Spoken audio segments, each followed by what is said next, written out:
샬롬 할렐루야. 욥기 2장입니다. 또 하루는 하나님의 아들들이 와서 여호와 앞에 서고 사탄도 그들 가운데에 서서 여호와 앞에 서니 여호와께서 사탄에게 이르시되 네가 어디서 왔느냐. 사탄이 여호와께 대답하여 이르되 땅을 두루 도우라 여기저기 다녀왔나이다. 여호와께서 사탄에게 이르시되 네가 내 종 욥을 주의하여 보았느냐. 그와 같이 온전하고 정직하여 하나님을 경외하며 악에서 떠난 자가 세상에 없느니라. 네가 나를 충동하여 까닭 없이 그를 치게 하였어도 그가 여전히 자기의 온전함을 굳게 지켰느니라. 사단이 여호와께 대답하여 이르되 가죽으로 가죽을 바꾸오니 사람이 그의 모든 소유물로 자기의 생명을 바꾸올지라. 이제 주의 손을 펴서 그의 뼈와 살을 치소서. 그리하시면 틀림없이 주를 향하여 욕하지 않겠나이까. 여호와께서 사단에게 이르시되 내가 그를 네 손에 맡기노라. 다만 그의 생명은 해하지 말지니라. 사단이 이에 여호와 앞에서 물러가서 욥을 쳐서 그의 발바닥에서 정수리까지 종기가 나게 한지라. 욥이 제 가운데 앉아서 질그릇 조각을 가져다가 몸을 긁고 있더니 그의 아내가 그에게 이르되 당신이 그래도 자기의 온전함을 굳게 지키느냐. 하나님을 욕하고 죽으라. 그가 이르되 그대의 말이 한 어리석은 여자의 말 같도다. 우리가 하나님께 복을 받았은즉 화도 받지 아니하겠느냐 하고 이 모든 일에 욥이 입술로 범죄하지 아니하니라. 그때의 욥의 친구 세 사람이 이 모든 재앙이 그에게 내렸다 함을 듣고 각각 자기 지역에서부터 이르렀으니 곧 대만 사람 엘리바스와 수아 사람 빌닷과 나아마 사람 소발이라. 그들이 욥을 위문하고 위로하려 하여 서로 약속하고 오더니 눈을 들어 멀리 보매 그가 욥인 줄 알기 어렵게 되었으므로 그들이 일제히 소리질러 울며 각각 자기의 겉옷을 찢고 하늘을 향하여 티끌을 날려 자기 머리에 뿌리고 밤낮 7일 동안 그와 함께 땅에 앉았으나 욥의 고통이 심함을 보므로 그에게 한마디도 말하는 자가 없었더라. 또 하루는 하나님의 아들들이 와서 여호와 앞에 서고 사단도 그들 가운데에 와서 여호와 앞에 서니 여호와께서 사단에게 이르시되, 여기까지 읽었습니다. 욥기 강의 네 번째, 욥의 원망과 탄식입니다. 욥의 2차 시험과 질병의 원인, 축복과 저주에 관한 영계의 법칙, 그리고 욥의 원망과 탄식에 대해서 살펴보겠습니다. 사단은 사람에게 송사거리가 없어질 때까지 계속 송사합니다. 욥은 1차 시험을 통과하였지만 그 내면에는 여전히 사단의 송사를 받을 수밖에 없는 비진리가 있었습니다. 그래서 사단은 욥을 계속하여 송사했고 공의로우신 하나님께서는 영계의 법칙 속에서 허락하실 수밖에 없었습니다. 여기서 한 가지 명심해야 할 것은 원수마귀 사단이 시험한 후에 잠시 물러간다 해도 여전히 호시탐탐 기회를 노린다는 것입니다. 예수님께서도 40일 금식을 마친 후 원수 마귀로부터 3차례 시험을 받으셨는데 3번 다 하나님 말씀으로 물리치셨습니다. 그런데 누가복음 4장 13절에 마귀가 모든 시험을 다 한 후에 얼마 동안 떠나니라 한 것처럼 마귀는 잠시 떠나서 또 기회를 엿보는 것입니다.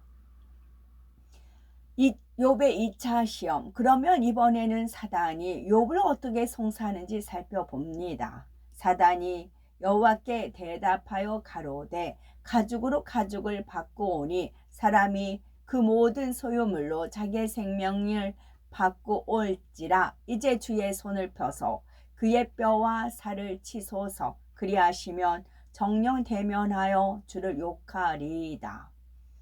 가죽으로 가죽을 바꾼다는 것은 생명에 위협을 준다는 의미입니다. 따라서 이는 사람이 아무리 소유물이 많다 할지라도 결국 그것보다 중요한 것은 목숨이므로 만일 욥의 생명에 위협을 주면 하나님을 원망할 것이라는 말입니다. 뼈는 사람의 골격을 형성하고 살은 사람의 형상을 유지시켜 줍니다. 뼈와 살을 친다는 것은 뼈의 골격이 삐뚤어지고 형상이 뒤틀린다는 것이니 이는 생명을 위협하는 상황에까지 놓일 수 있다는 것을 의미하지요. 그만큼 욥이 앞으로 받게 될 시험, 연단이 혹독하다는 걸 나타내는 것입니다.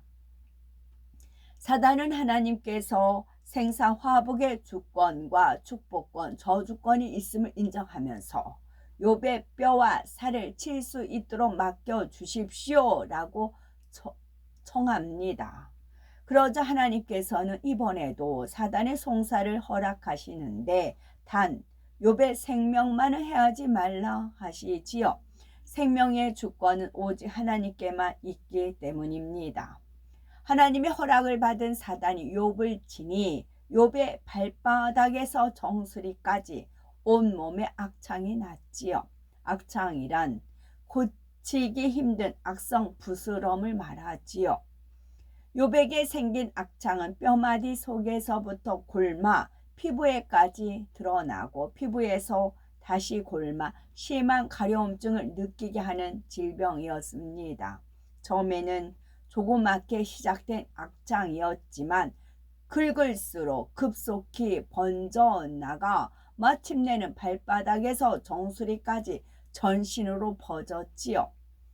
욥은 재 가운데 앉아서 손으로 몸을 긁다가 가려움이 견딜 수 없이 심해지자 기와 조각을 가져다가 긁었습니다. 구약시대에 재 가운데 앉았다는 것은 하나님 앞에 회개하며 자신을 낮추는 최대한의 행위였지요. 스스로 낮아진 모습으로 회개거리를 찾으며 하나님을 경외하고 높이는 모습이지요. 두 번째, 질병의 원인과 축복과 저주에 관한 연계 법칙 살펴봅니다.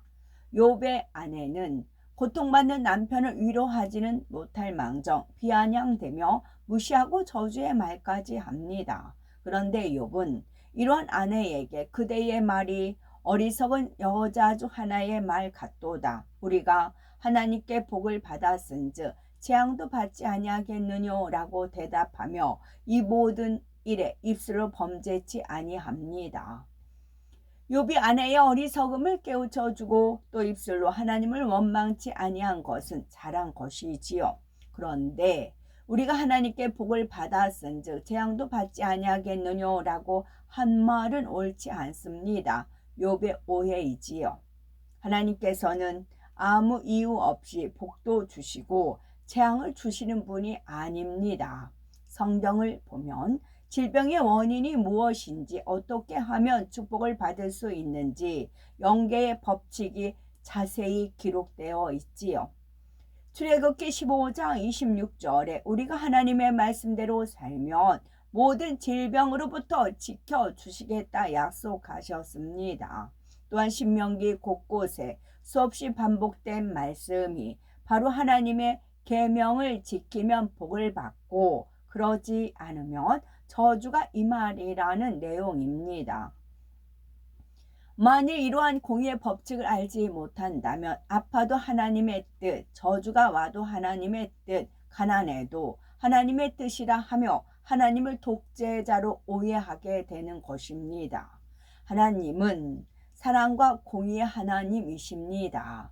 우리에게 재앙 주기를 원하시는 것이 아니라 어찌하든 복 주기 원하시고 소망 주기 원하시며 우리를 좋은 길로 인도하기 원하시지요. 그러나 우리가 말씀을 지켜 준행하며 순종할 때는 복을 받지만 말씀에 순종치 않고 그 모든 명령과 규례를 지켜 행하지 않을 때는 저주가 임하는 것입니다. 욥기는 욥의 신앙의 관점에서 기술해 놓은 것이므로 욥의 모든 말이 옳다고 생각하면 안 됩니다. 이후로도 욥의 친구들의 대화를 보면 진리에 맞지 않는 내용이 많습니다. 이러한 점을 유의해야 욥기를 정확하게 해석할 수가 있지요. 하나님께서 축복을 주실 때나 징계하실 때는 반드시 그만한 이유가 있습니다. 우리가 하나님의 말씀을 지켜 행하면 복을 받지만 반대로 그 모든 명령과 규례를 지켜 행하지 않으면 저주가 임하는 것입니다. 그런데 욥은 하나님이 축복을 주신 것은 제대로 알았지만 이유도 없이 재앙도 주신다고 오해함으로 스스로 사단을 불러들이고 있습니다. 하나님은 아무 이유도 없이 질병이나 재앙을 주시는 분으로 오해하니 자신을 발견할 수 없었으며 회개거리를 찾을 수가 없었습니다. 또한 하나님은 주었다가 뺏어 갈 수도 있는 분, 기분 내키는 대로 하는 독재자 같은 분이라 생각했습니다. 이러한 잘못된 믿음으로 인해 욥은 지킴을 받을 수 없었으며 사단의 송사를 받아 재앙을 당하게 된 것입니다. 이는 많은 신앙인들이 시험 환난을 당할 때 가질 수 있는 문제이지요. 요한복음 8장 32절에 진리를 알지니 진리가 너희를 자유케 하리라 말씀하셨는데 우리가 진리를 모르면 욥처럼 진리의 자유함을 받지 못해 사단에게 송사거리를 주게 되는 것입니다.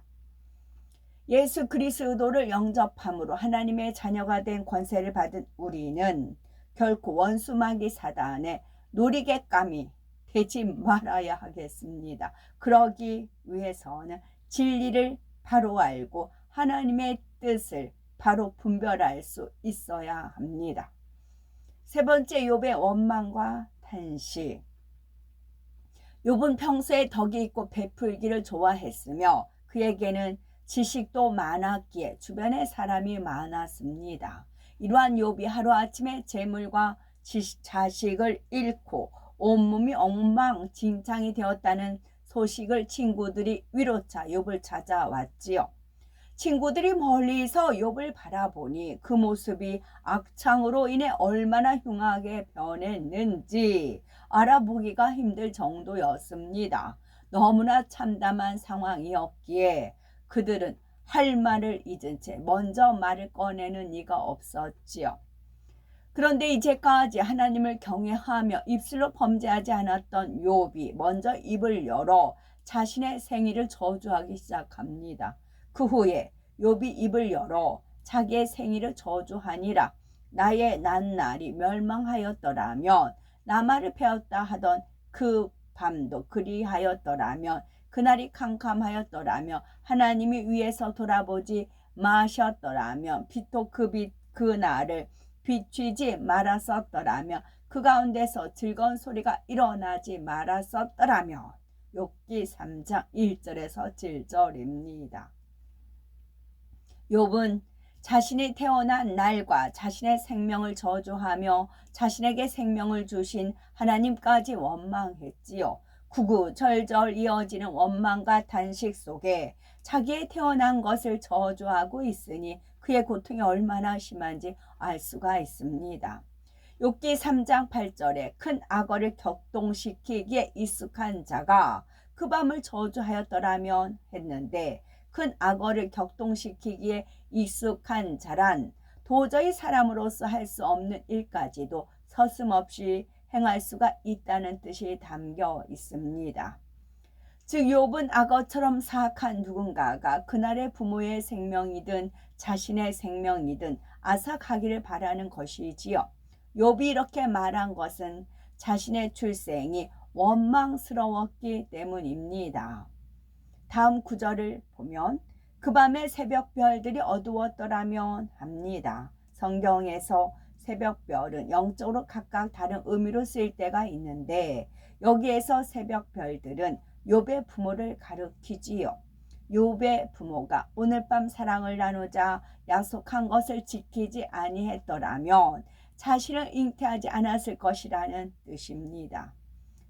또한 욥은 그 밤이 광명을 바랄지라도 얻지 못하며 동틈을 보지 못하였더라면 좋았을 것을 합니다.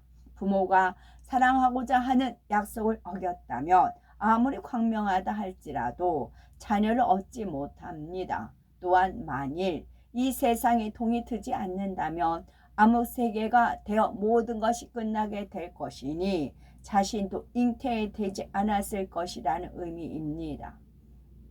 이어서 욥은 하나님께서 어머니의 태를 닫았다면 자신이 잉태되지 않았을 것이며 지금과 같은 환난을 당하지 않았을 것이라고 탄식합니다.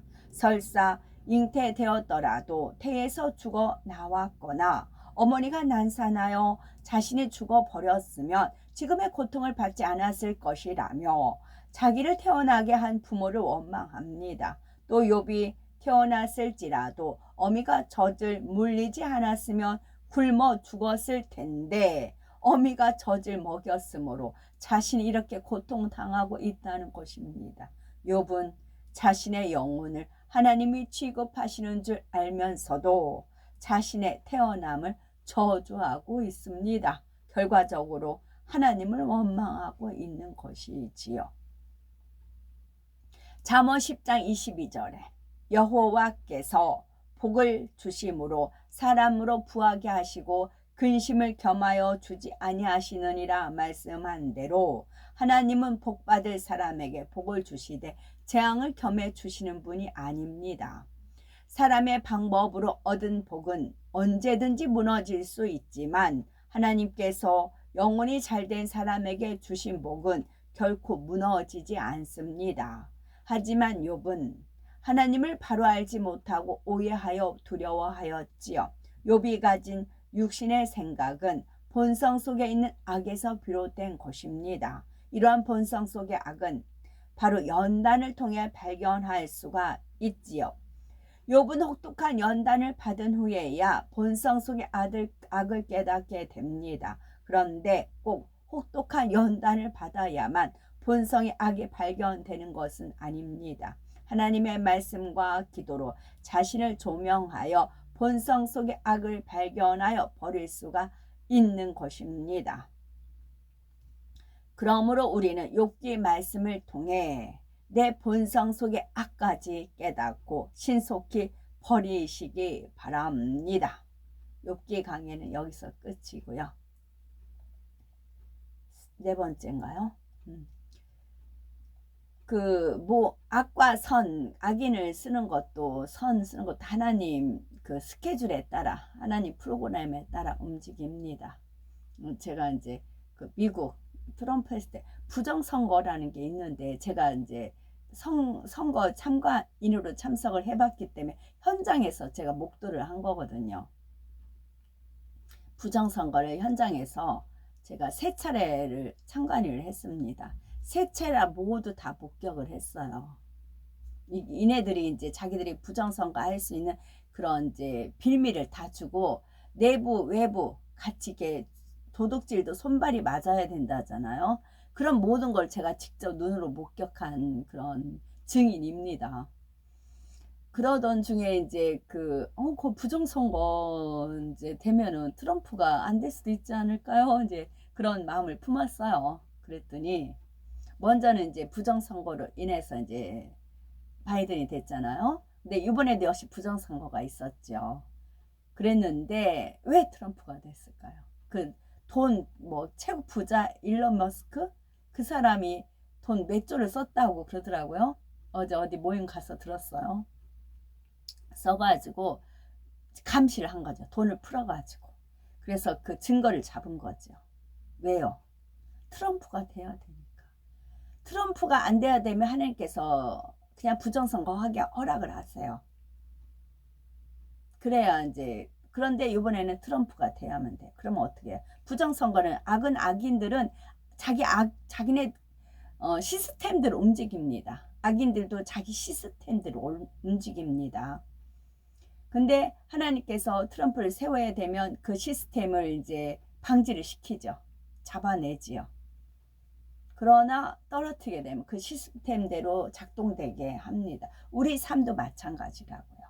우리 삶도 그래서 그 욥의 그런 모든 것도 그 본성 속의 악을 발견케 하기 위해서 그런 거잖아요. 나중에는 욥이 이제 많은 복을 받는 걸로 이제 말씀은 끝을 맺잖아요. 우리 삶도 마찬가지라고요. 모든 건 하나님의 섭리와 뜻 가운데 있어서 모든 것이 합력하여 선을 이룬다는 것입니다. 그것을 이제 명심하시고 팔복의 마음, 사랑장 그냥 헛되게 하는 소리가 아닙니다. 말씀대로 심판이 이루어지고 말씀대로 심판이 이루어지고 또 그 빛의 영역 얼마만큼 사랑을 이루었느냐 그 이룬 만큼의 처소와 그 영광이 틀리기 때문에 그래요. 그래서 육과 영이 확연하게 구분이 됩니다. 구분이 돼서 오늘 하루도 모든 것을 합력하여 선을 이루시는 하나님께 영광을 돌리고 먹든지 마시든지 무엇을 하든지 하나님께 영광 돌리는 삶을 사시기 바랍니다. 아멘. 샬롬.